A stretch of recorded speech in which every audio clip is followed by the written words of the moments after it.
गुरुवे गौरचन्द्राय राधिकाय तदालये कृष्णाय कृष्णभक्ताय तद्भक्ताय नमो नमः। वाञ्छाकल्पतरुभ्यश्च कृपासिन्धुभ्य एव च पतितानां पावनेभ्यो वैष्णवेभ्यो नमो नमः। नमो महावदान्याय कृष्णप्रेमप्रदायते कृष्णाय कृष्णचैतन्यनाम्ने गौरतुषे नमः। हे कृष्ण करुणा सिन्धो दीनबन्धो जगत्पते गोपेश गोपिकान्त राधाकान्त नमोस्तुते।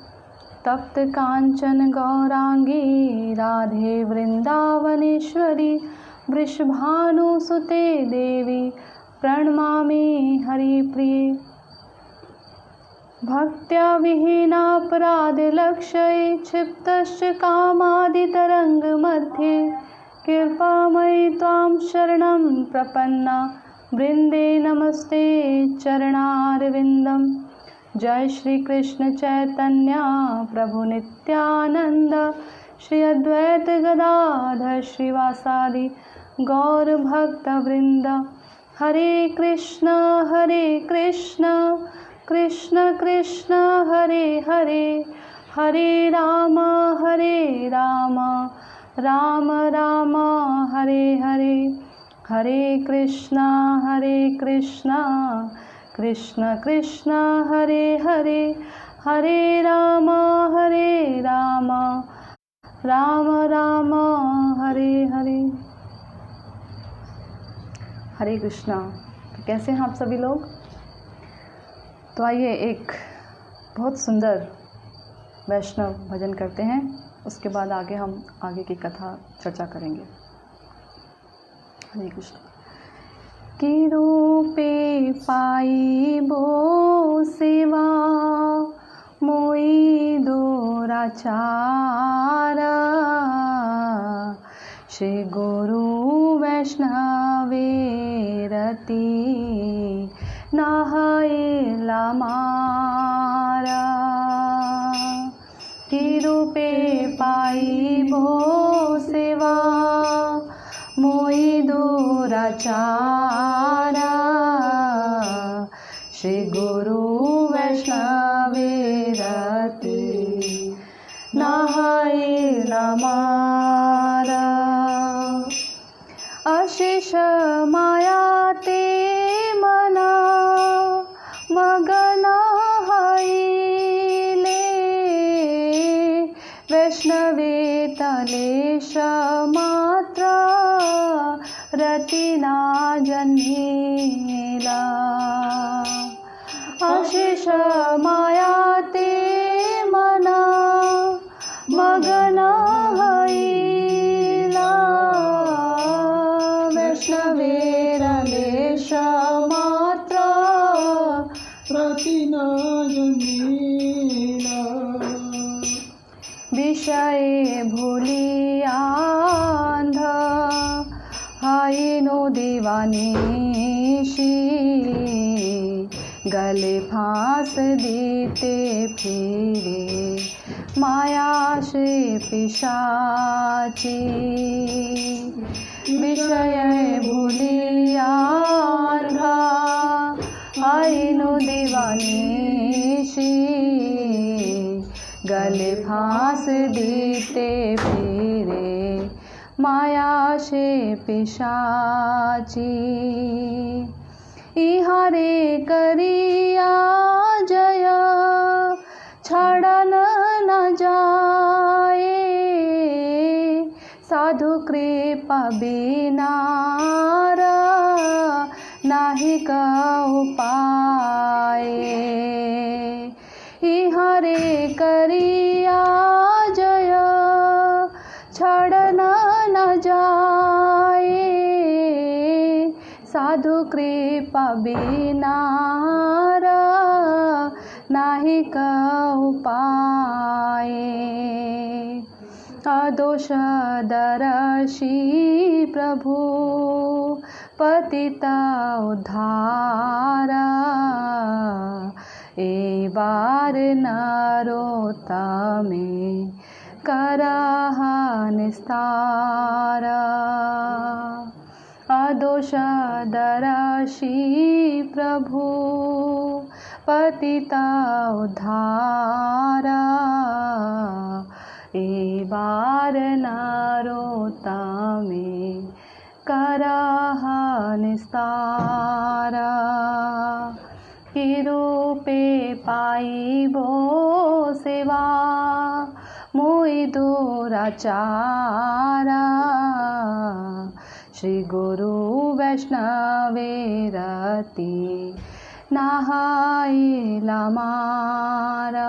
जय वैष्णव ठाकुर, जय वैष्णव ठाकुर, वैष्णव ठाकुर, जय वैष्णव ठाकुर, जय वैष्णव ठाकुर, जय वैष्णव ठाकुर, वैष्णव ठाकुर, जय वैष्णव ठाकुर।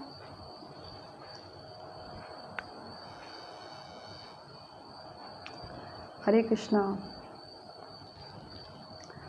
तो कैसे हैं आप सभी लोग?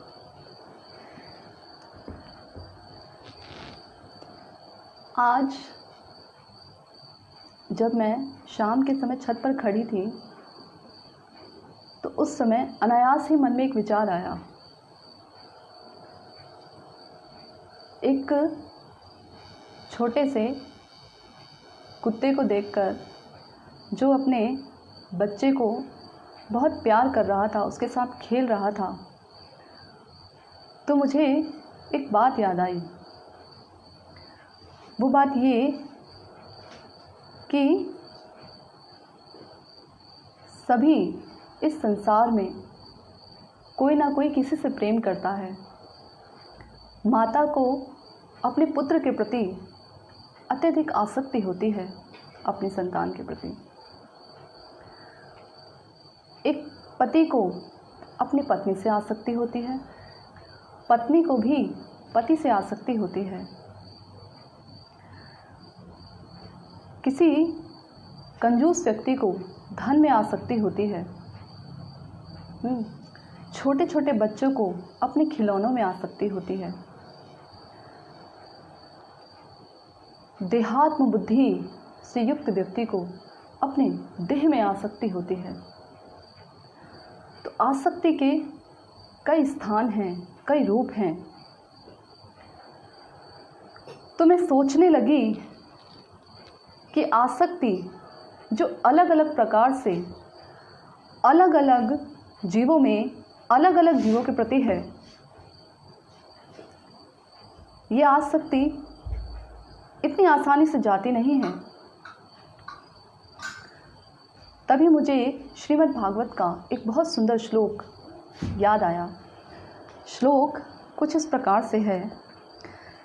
सा श्रद्धया भगवत धर्मचर्या जिज्ञासया आध्यात्मिक योग निष्ठया योग ईश्वर उपासन्या च नित्यम पुण्यश्रवः कथया पुण्यया च।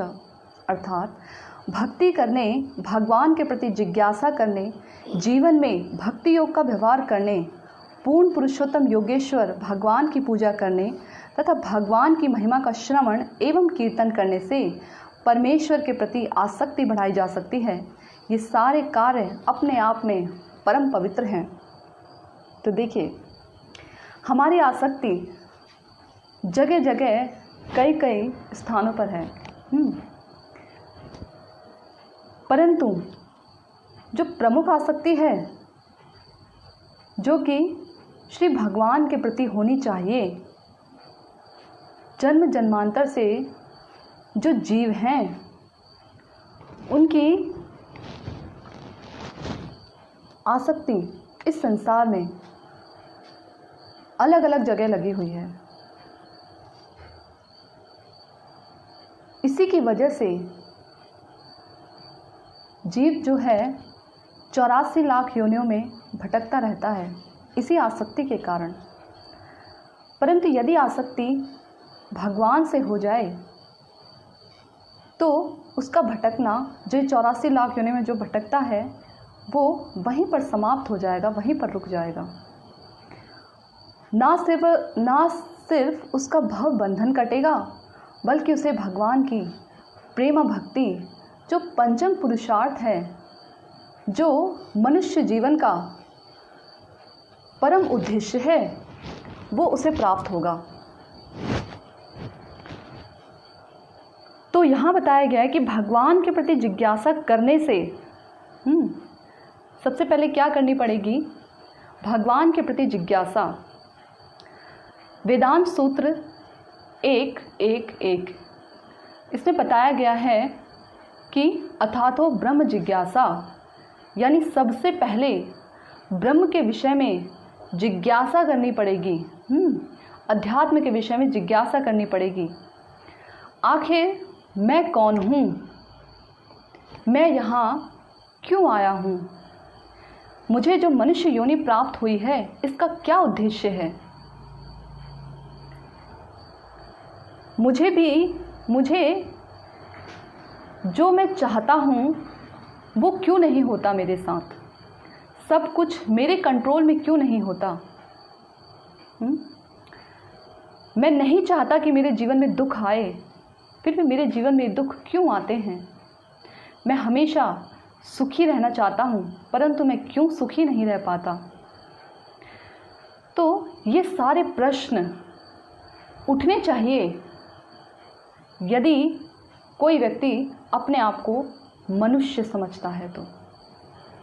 क्योंकि जो जानवर हैं, जो पशु योनि है, उसमें ये जिज्ञासा नहीं होती कि वो कौन है, वो यहाँ क्यों आया है, किस वजह से उसे यहाँ भेजा गया है, ना चाहते हुए भी उसे इतने दुख क्यों उठाने पड़ते हैं।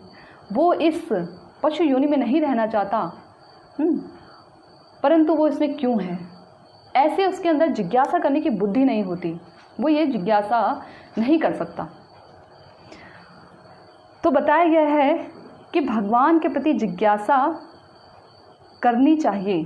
सबसे पहले देखिए, जो ब्रह्मवादी होते हैं वो कहते हैं ब्रह्म सत्य जगत मिथ्या, यानी केवल ब्रह्म सत्य है, और जो हम ये जगत देख रहे हैं, जो निर्विशेषवादी होते हैं, वो कहते हैं जो हम जगत देख रहे हैं ये मिथ्या है,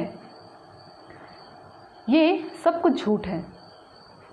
परंतु क्योंकि ये जगत भगवान ने बनाया है, भगवान की शक्ति है, तो ये असत्य नहीं हो सकता, मिथ्या नहीं हो सकता।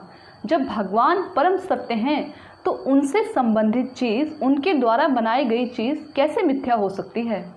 वो भी सत्य ही है, बस क्षणिक है, कुछ समय के लिए है, अशाश्वत है। भगवान भगवद गीता में कहते हैं ना कि ये जो जगत है अशाश्वत है, यानी हमेशा रहने वाला नहीं है। इस जगत की प्रत्येक वस्तु, जो भी जड़ है, वो हमेशा नहीं रहती, अशाश्वत है, परंतु मिथ्या नहीं है, झूठ नहीं है। जैसे कि जो ब्रह्मवादी होते हैं ना, वो ये कहते हैं केवल ब्रह्म है, जो जीव होता है वो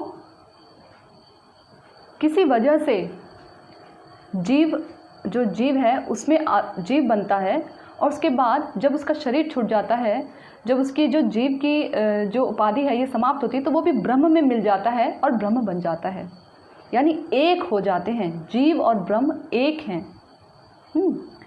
परंतु ऐसा नहीं है। शून्यवादी कहते हैं कि सब कुछ शून्य से उदित हुआ है और शून्य में ही मिल जाएगा। शून्यवादी शून्य से उदित हुआ है, शून्य में मिल जाएगा। ब्रह्मवादी कहते हैं एक हैं, एक ही रहेंगे। परंतु जो वैष्णव तत्व है वो कहते हैं नहीं, अद्वैतवाद है, यानी कि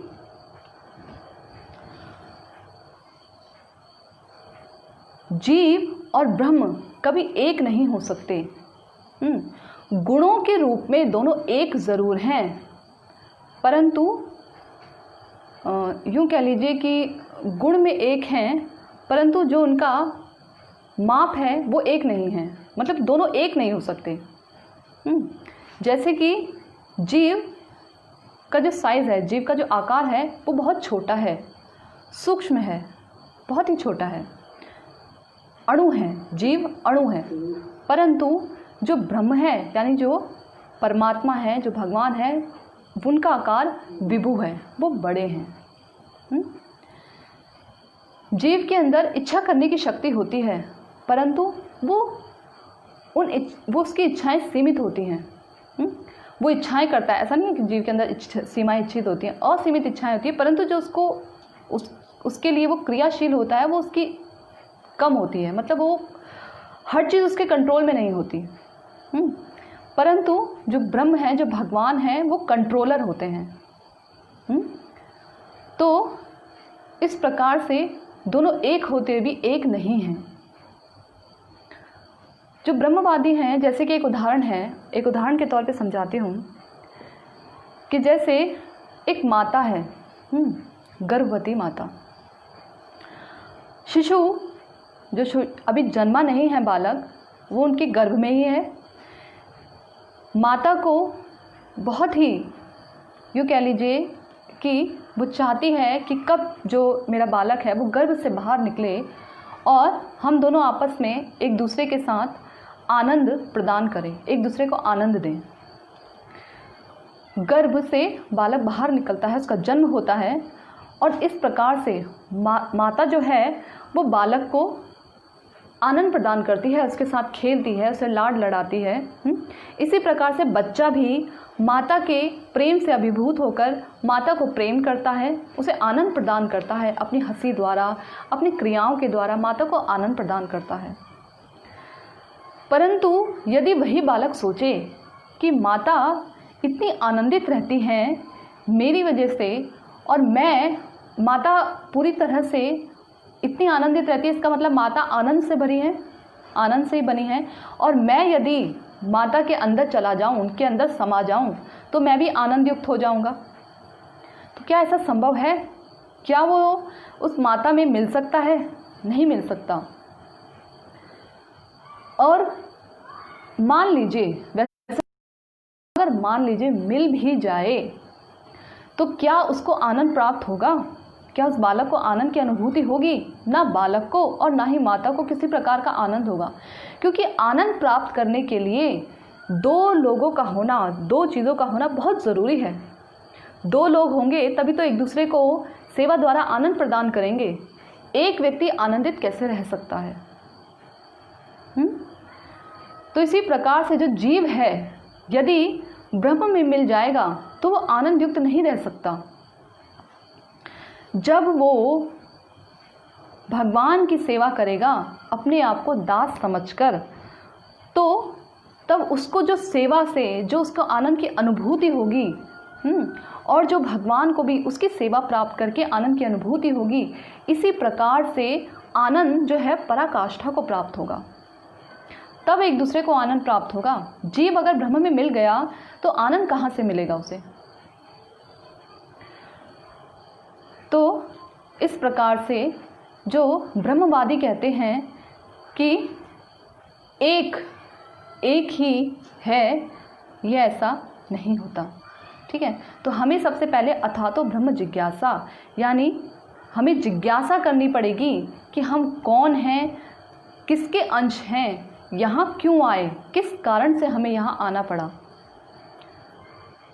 तो इस प्रकार की जिज्ञासा करनी पड़ेगी। तो भगवान के प्रति जिज्ञासा, देखिए एक बहुत सुंदर श्लोक है, तद विज्ञानार्थ स गुरुमेव अभिगच्छेत समित पाणि श्रोत्रियम ब्रह्मनिष्ठम, यानी कि तद विज्ञानार्थ, उस विज्ञान को जानने के लिए, किस विज्ञान को?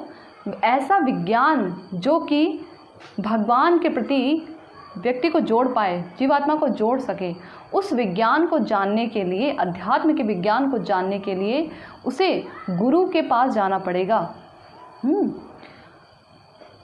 तो इस प्रकार से जिज्ञासा कर सकता है। भगवत गीता में भी भगवान कहते हैं कि सबसे पहले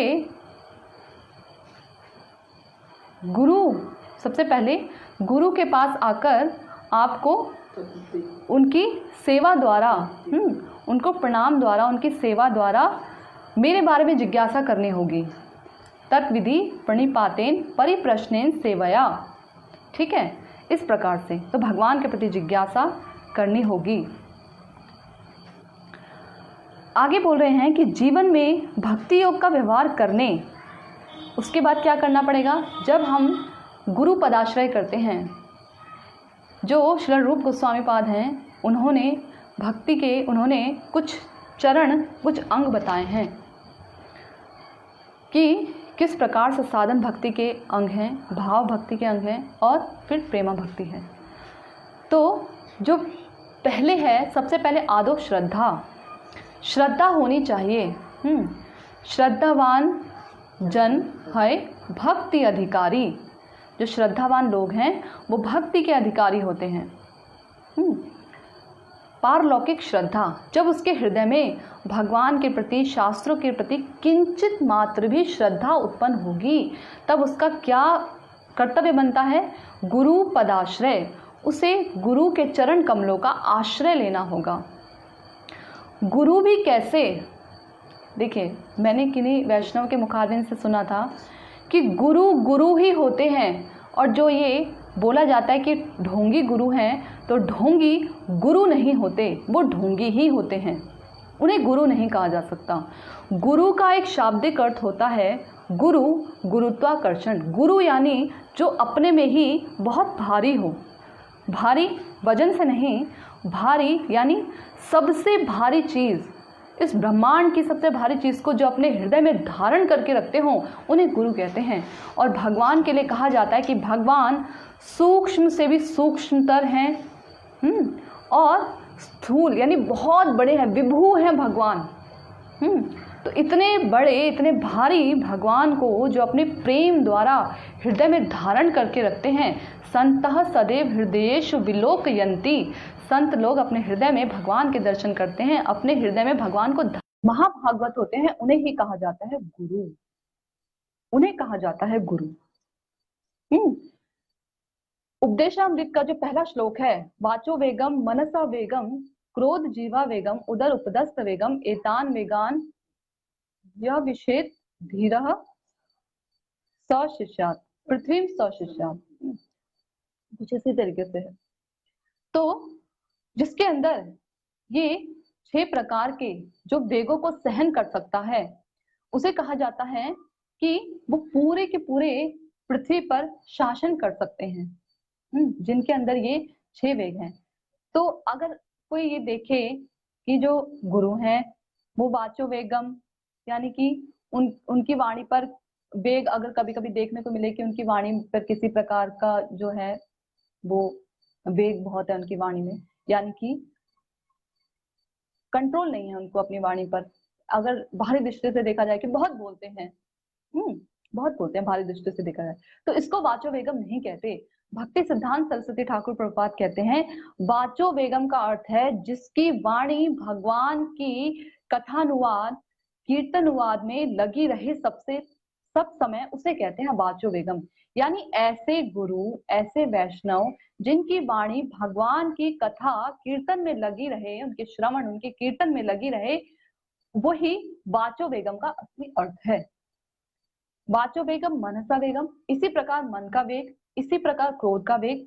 मन का वेग यानी जो मन भगवान की सेवा में निरंतर लगा रहे, किस प्रकार से भगवान की सेवा हो यही सोचते रहे, उन्हें कहते हैं गुरु। तो इसी प्रकार से जितने भी ये 6 वेग हैं, ये सारे के सारे वेग यदि भगवान को समर्पित होते हैं, भगवान की सेवा में लगे रहते हैं, तो वो ही असली गुरु हैं। बाहरी तौर पे चाहे देखा जाए, अगर हम देख रहे हैं कि गुरु जो है बहुत खाते हैं, सोते भी हैं, और उनके हमारी तरह ही क्रियाएं होती हैं, कभी कभी दुखी भी देखते हैं हम उन्हें, तो ये सब क्रियाएं केवल बाहरी तौर पर हैं। आंतरिक तौर पर देखा जाए तो केवल भगवान के प्रति वे पूर्णतया शरणागत हैं कि नहीं, यही देखा जाता है। इस प्रकार से तो कहा गया कि भगवान के प्रति जिज्ञासा करनी होगी और जीवन में भक्तियों का व्यवहार करना होगा। तो मैं कह रही थी कि आदो श्रद्धा, उसके बाद गुरु पदाश्रय, गुरु के चरण कमलों का आश्रय लेकर उसके बाद भजन भजन क्रिया शुरू होगी। भजन क्रिया कैसी?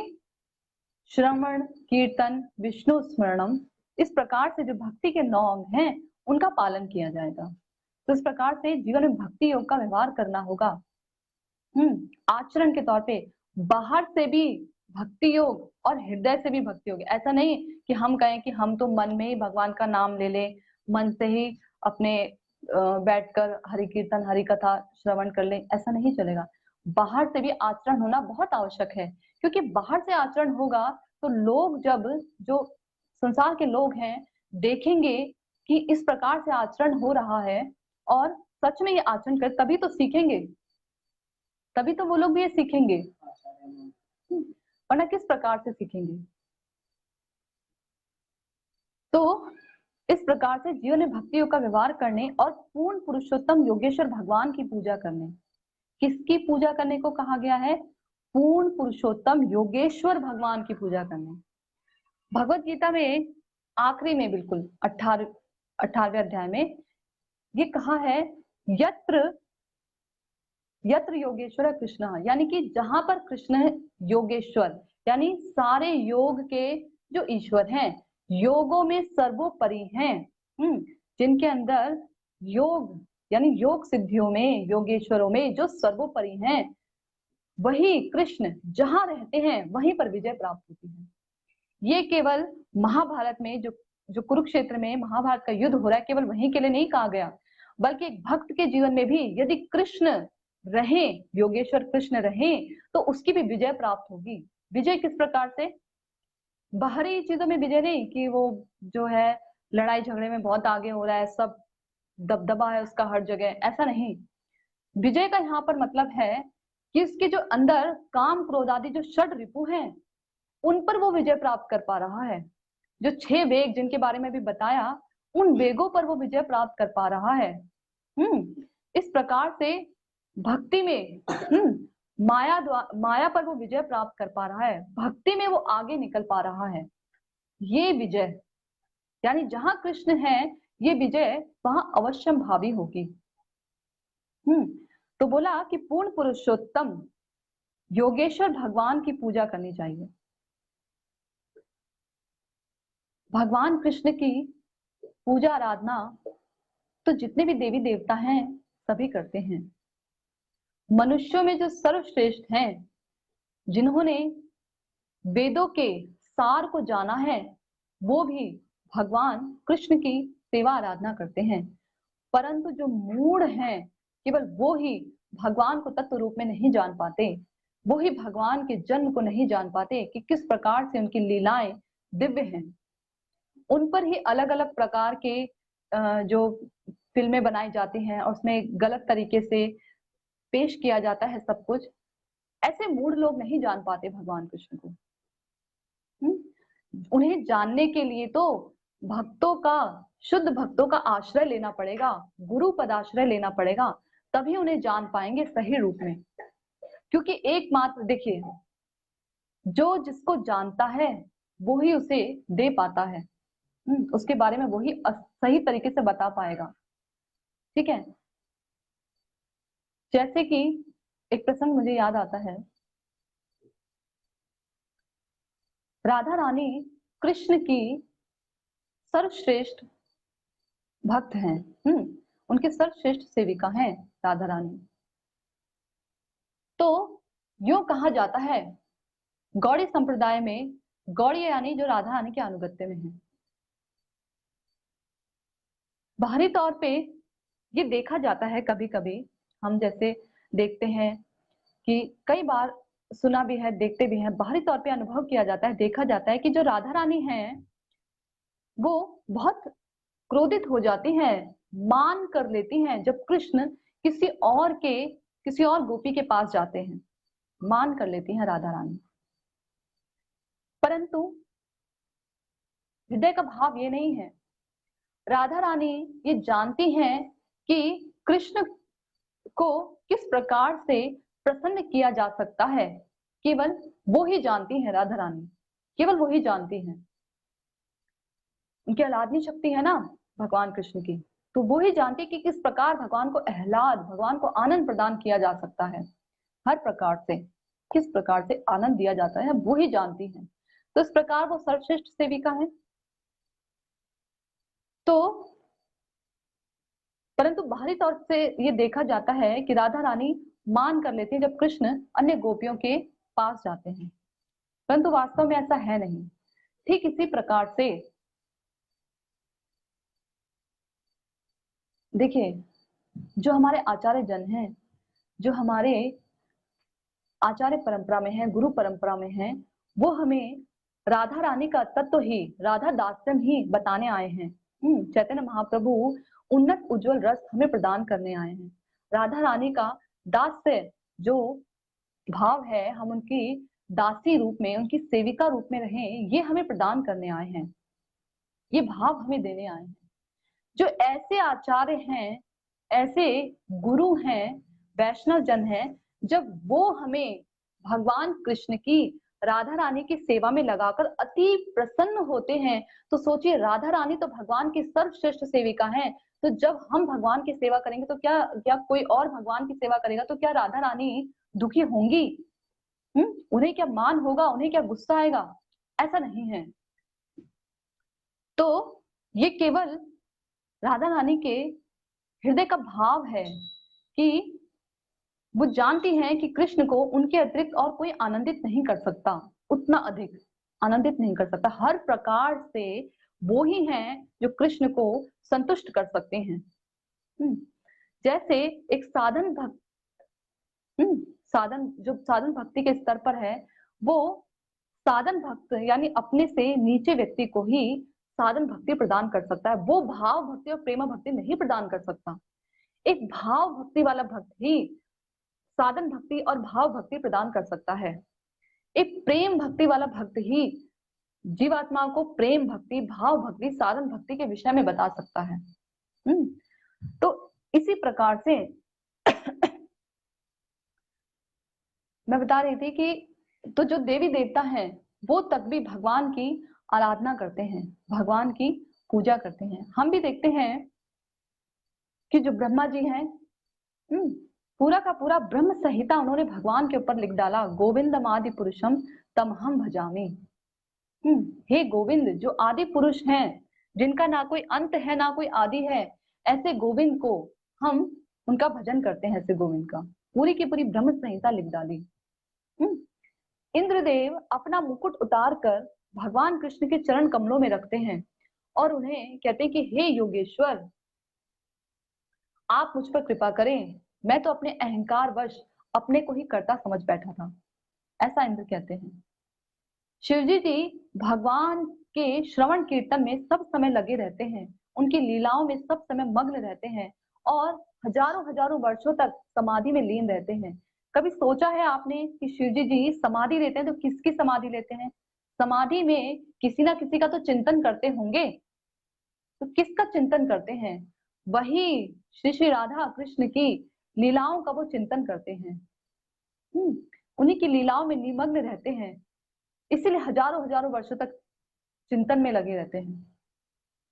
सुखदेव गोस्वामी श्रीमद् भागवत महापुराण जिनसे छूकर जो पहले से ही बहुत अमृतमय मीठा था, शुक के मुखारविंद से छूकर और अधिक वो मीठा हो गया। ऐसे सुखदेव गोस्वामी, ऐसे जो सुखदेव गोस्वामी हैं, वो भगवान की ये बताते हैं भगवान के विषय में कि राधा रानी और जो श्री कृष्ण है, वो ही जो श्री कृष्ण है वो ही स्वयं भगवान है।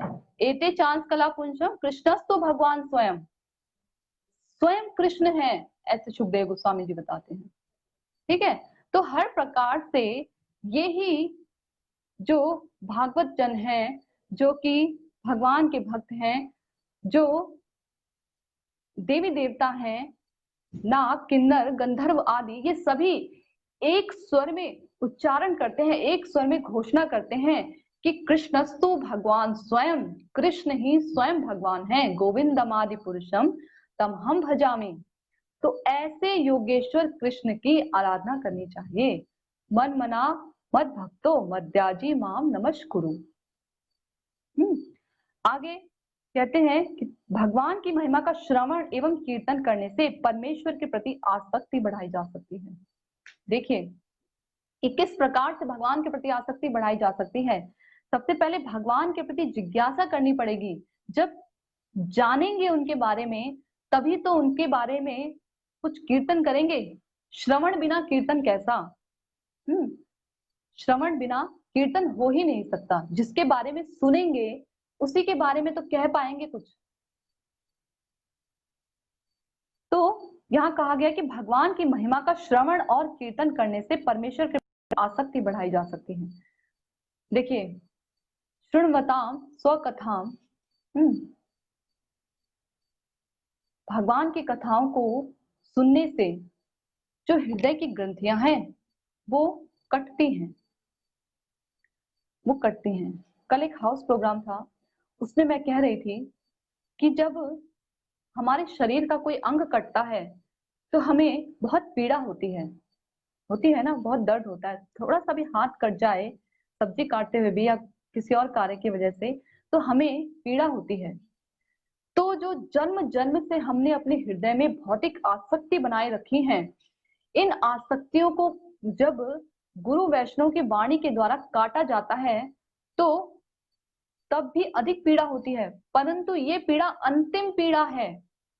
ये जो पीड़ा होती है ना, जब हरि गुरु वैष्णव हमारी आसक्ति को काटते हैं तो ये पीड़ा भौतिक आसक्ति की अंतिम पीड़ा होती है। जब हमारा मन भगवान की कथाओं में लगने लग जाता है, ये कथाएं औषधि स्वरूप होती हैं।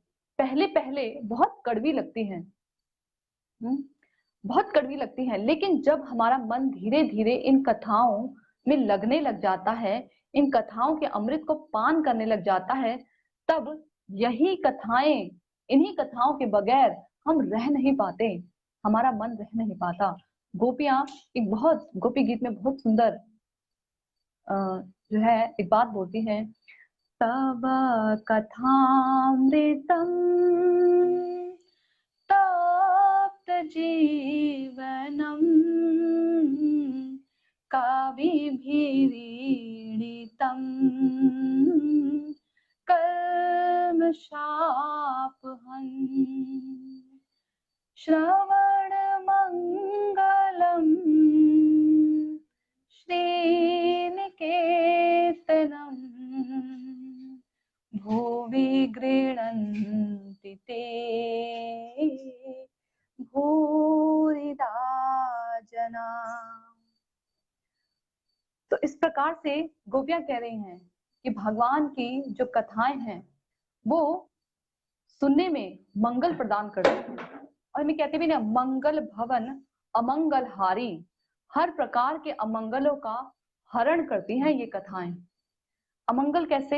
ऐसा नहीं है कि भगवान की कथाएं सुनेंगे, अगर हम अपने जीवन में भगवान की कथाओं को सुनने की आदत डालेंगे, उनके बारे में श्रवण करेंगे, कीर्तन करेंगे, तो हमारे जीवन में किसी भी प्रकार का दुख आएगा नहीं, ऐसा नहीं है। हमारे जीवन में हमारे कर्म जो हमने किए हैं पिछले कर्मों की वजह से, वो कर्म हमें भोगने ही पड़ेंगे, परंतु ये हमें सताएंगे नहीं, हमें दुख नहीं देंगे।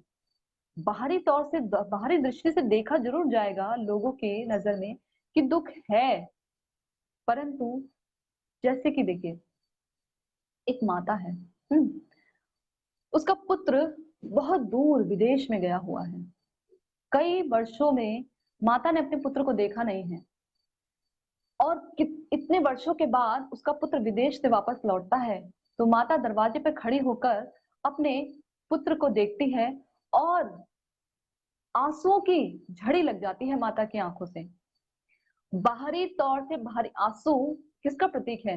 आंसू दुख का प्रतीक है, यानी दुख, जब दुखी होता है व्यक्ति तब रोता है, लेकिन आंसू साथ में खुशी का भी प्रतीक होते हैं।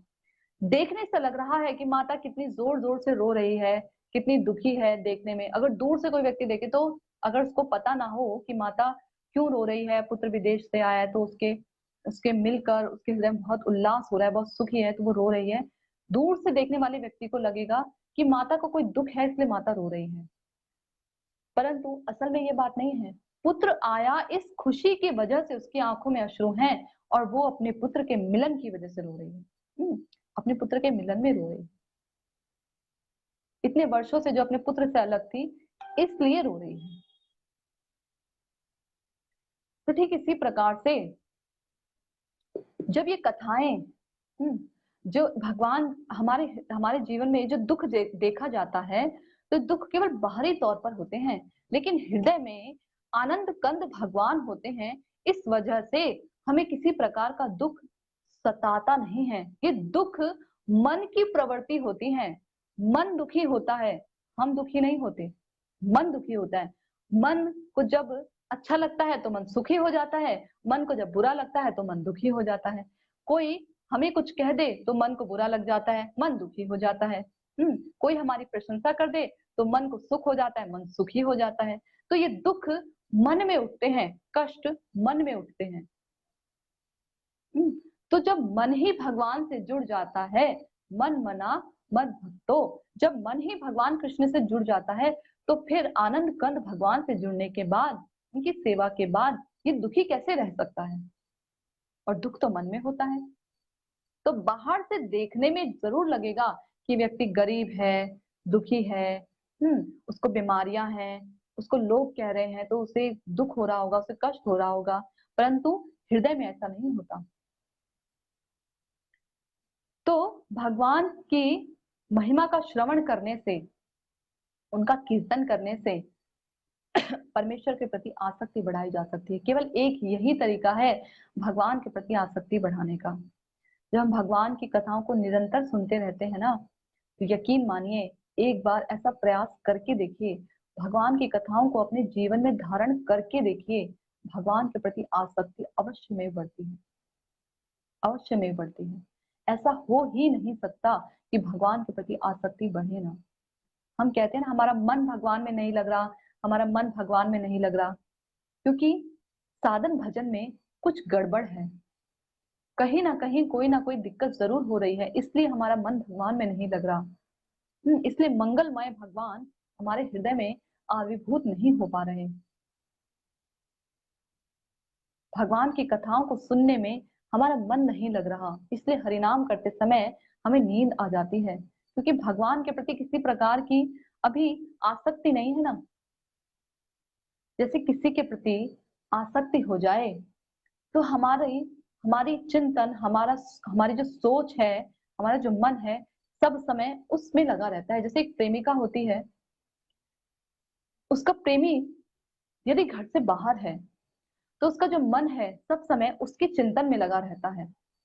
अभी वो इस समय ये कर रहे होंगे, अभी इस समय वो ये कर रहे होंगे, अभी ये समय हुआ है तो अभी खाना खाया होगा, अभी ये हो रहा होगा, अभी वो हो रहा होगा, सब समय चिंतन में लगी रहती है। घर के सारे कार्य करने पर भी उसका जो मन है अपने प्रेमी में लगा रहता है।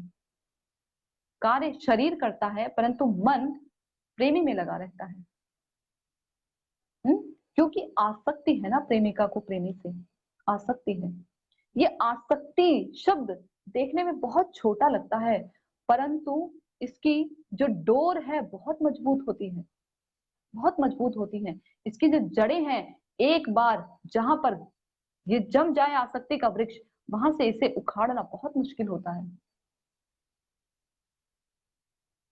और भगवान के प्रति यदि आसक्ति हो जाए तो वैसे ही नहीं चाहेंगे कि आसक्ति कभी खत्म हो। तो जहां से चाहेंगे ही नहीं वहां आसक्ति खत्म कैसे होगी? वहां तो और दिन पर दिन आसक्ति बढ़ती चली जाएगी, क्योंकि परम लक्ष्य तो वही है ना कि उनके प्रति ही तो हमें आसक्ति अपने हृदय में पैदा करनी है, उनके प्रति ही तो हमारे हृदय में भाव उत्पन्न हो, ऐसा हम चाहते हैं। हमारे हृदय में हरि गुरु वैष्णव के चरण कमलों के प्रति निष्ठा हो, प्रेम हो, यही तो हम चाहते हैं। तो इसे हम कम करना कैसे चाहेंगे? क्यों चाहेंगे कि ये खत्म हो? तो इस प्रकार से भगवान की महिमा का श्रवण और कीर्तन करने से परमेश्वर के प्रति ये आसक्ति को बढ़ाया जा सकता है। केवल यही एक तरीका है। ये सारे कार्य अपने आप में परम पवित्र हैं। आगे बता रहे हैं कि जितने भी बताए गए हैं ना कि भगवान के प्रति जिज्ञासा करनी पड़ेगी, गुरु के पास जाकर, वैष्णव के पास जाकर, और भक्ति योग को जीवन में धारण करना पड़ेगा। पूर्ण पुरुषोत्तम भगवान जो योगेश्वर भगवान है, उनकी सेवा करनी पड़ेगी। श्रवण कीर्तन के द्वारा भगवान के प्रति आसक्ति बढ़ानी पड़ेगी। जितने भी कार्य हैं ये सब के सब अपने में परम पवित्र हैं, यानी इसके अलावा और किसी भी प्रकार का योग, साधन, तप, जो हवन इत्यादि हैं, उपवास वगैरह करने की आवश्यकता नहीं है। यदि भगवान के चरण कमलों में एक बार आसक्ति हो जाए तो फिर इन चीजों की आवश्यकता नहीं है, क्योंकि ये सारी चीजें की ही इसलिए जाती हैं कि भगवान के चरणों में हमारी आसक्ति पैदा हो जाए, इसलिए किया जाता है। भगवान के नाम का उच्चारण कोई क्यों करता है? क्यों करता है कि हम भगवान के नामों का उच्चारण करते? क्यों? क्योंकि हमें भगवान के प्रति, भक्तों के प्रति हमारे हृदय में आसक्ति पैदा हो, भगवान के प्रति हमारे हृदय में प्रेम उत्पन्न हो। माता को अपने पुत्र से अत्यधिक प्रेम होता है, तभी तो माता अपने पुत्र का नाम ले लेकर बुलाती है। अजामिल का किस्सा सुना है ना? अजामिल का जो उपाख्यान है उसमें अजामिल अपने पुत्र से इतना प्रेम करता है, इतना स्नेह करता है, तो सब समय खाते पीते उठते बैठते अपने पुत्र को याद करता रहता है। पुत्र का नाम होता है नारायण। सब समय नारायण ने खाया, नारायण ने पिया, नारायण अभी सोया कि नहीं, नारायण को कहीं बुखार तो नहीं है, नारायण क्यों रो रहा है, नारायण इधर आओ, नारायण मेरी गोद में बैठो। इस प्रकार से सब समय अपने पुत्र का नाम लेता है, क्योंकि उसे अपने पुत्र के प्रति आसक्ति है। संयोगवश भगवान के नाम पर अपने पुत्र का नाम रख देता है, इसी वजह से वो भगवान के धाम को प्राप्त करता है भक्ति करके। तो ये सारे के सारे कार्य अपने आप में परम पवित्र हैं। मधुरम मधुरेभ्यो अपि मंगलेभ्यो अपि मंगलम, पावनम पावनेभ्यो अपि हरे नामेव केवलम। केवल हरि का नाम अपने आप में मधुर से भी मधुर है, मंगल से भी मंगलमय है और पवित्र से भी पवित्रतम है। तो इस प्रकार से हमें भी भगवान के प्रति अपनी आसक्ति को यदि बढ़ाना है तो हमें यही सब कार्य करने पड़ेंगे। भगवान की कथाओं में अपने मन को लगाना पड़ेगा, भगवान के नाम में अपने मन को लगाना पड़ेगा, अपनी जीवा को लगाना पड़ेगा। लगेंगी नहीं परंतु लगाना पड़ेगा, लगेंगी नहीं।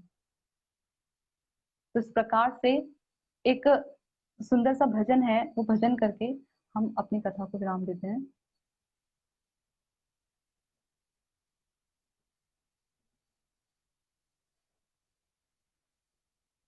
एक प्रश्न था, एक प्रभु जी का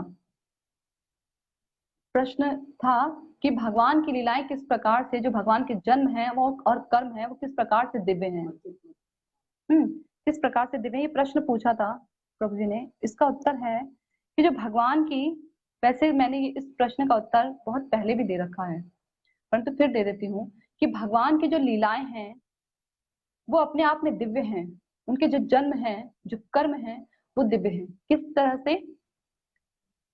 भगवान जब जन्म लेते हैं, जब इस धराधाम पे अवतार लेते हैं भगवान, तो हमारी तरह पहली बात तो जड़ शरीर में नहीं आते।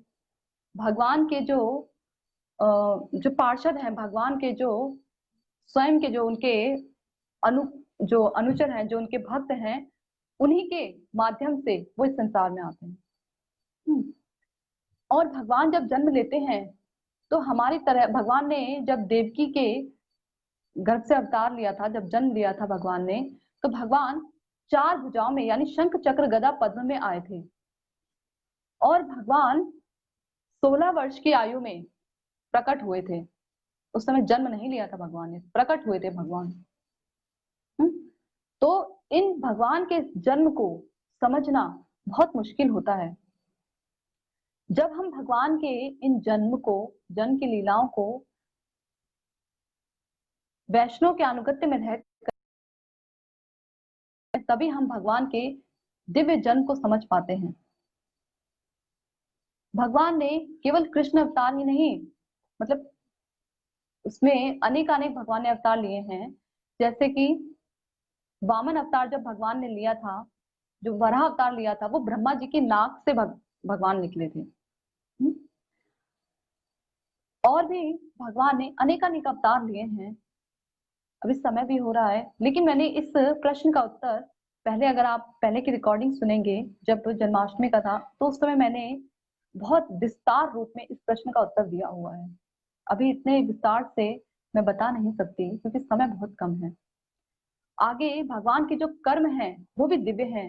हमारी तरह मनुष्य के जो कर्म होते हैं, हमारे जो कर्म होते हैं, वो हमारी अपनी इच्छाएं, जो हमारी इच्छाएं होती हैं, जो एक जन्म से दूसरे जन्म में इन अपूर्ण इच्छाओं की पूर्ति के लिए जो भी कार्य किया जाता है उसको कर्म कहते हैं। जो भी हम कुछ करते हैं, यानी हमने एक इच्छा की अभी, वो उस इच्छा के पूरी होने से पहले ही दूसरी इच्छा, वही वही इच्छा जो हम पूरी करना चाहते हैं, उसी इच्छा से दूसरी इच्छा उत्पन्न होती है, उसी दूसरी इच्छा से तीसरी इच्छा उत्पन्न होती है, और इसी इच्छाओं की श्रृंखलाओं को हम पूरा करते करते अपने जीवन को गंवा देते हैं। परंतु श्री भगवान जो आत्मा राम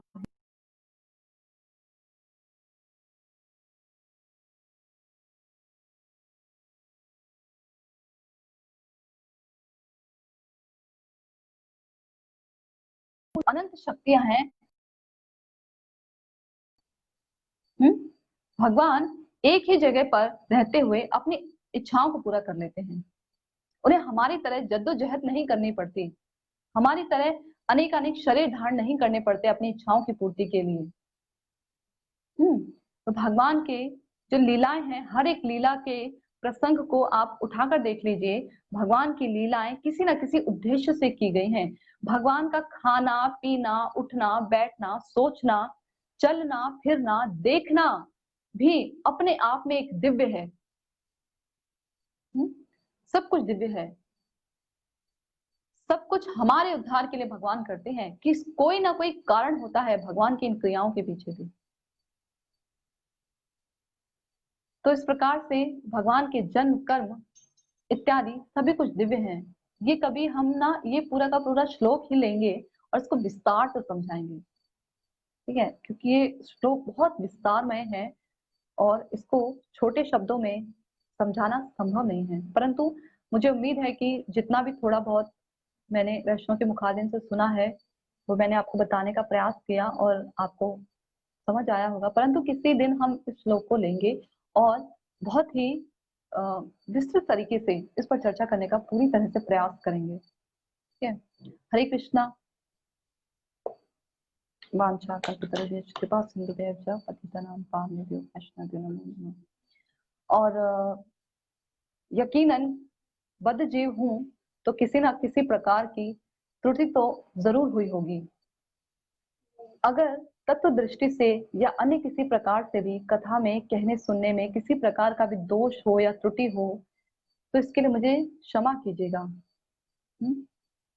जिस प्रकार से हंस पानी और दूध में से दूध को निकाल लेता है, ठीक उसी प्रकार से आप वैष्णव जन इन कथाओं में से जो इन कथाओं का है और मुझ पर अपनी कृपा मैं